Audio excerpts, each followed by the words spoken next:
Praise lord. దేవుని పరిశుద్ధమైన నామమునకు మహిమ కలుగునుగాక.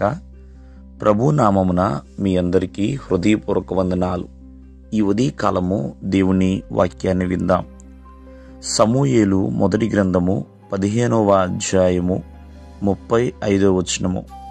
సౌలును గూర్చి దుఃఖాక్రాంతుడాయను, మరియు తాను సౌలును ఇశ్రాయేలుల మీద రాజుగా నిర్ణయించినందుకు యెహోవా పశ్చాత్తాపము పడెను.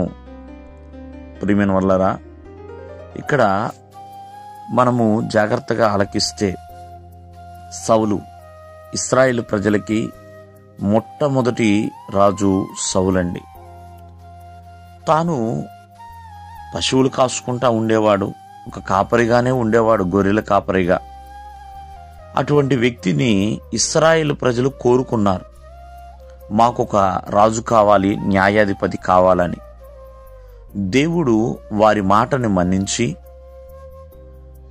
సమూయేలు ద్వారా సౌలుని ఇశ్రాయేలు ప్రజలకి రాజుగా నియమించి ఉన్నాడు.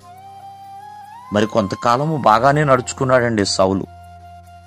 కానీ ఎప్పుడైతే కొద్ది దినములు అయిన తర్వాత దేవుని మాట వినటం మానేశాడు, దేవుని ఆజ్ఞను గైకొనడం మానేశాడు, దేవునికి తిరుగుబాటు చేయటము, వ్యతిరేకంగా నడుచుకోవటము, ఇలా పాపిష్టి క్రియలనేవి, దేవునికి విరోధమైనవి చేయటం మొదలుపెట్టాడు. ప్రియమైన వాళ్ళారా,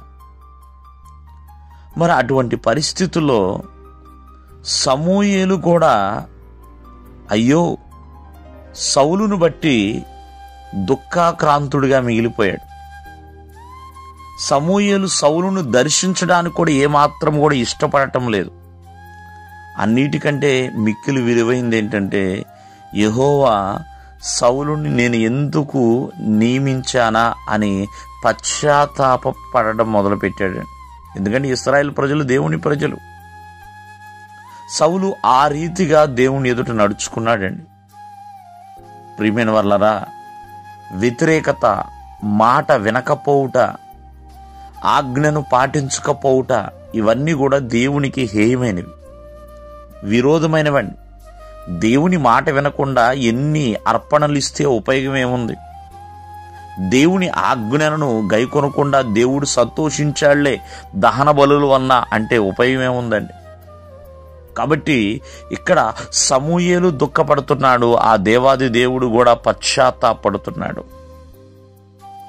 కావున సౌలు మరి తనంతట తానే తన జీవితాన్ని నాశనాన్ని కొని తెచ్చుకున్నాడు.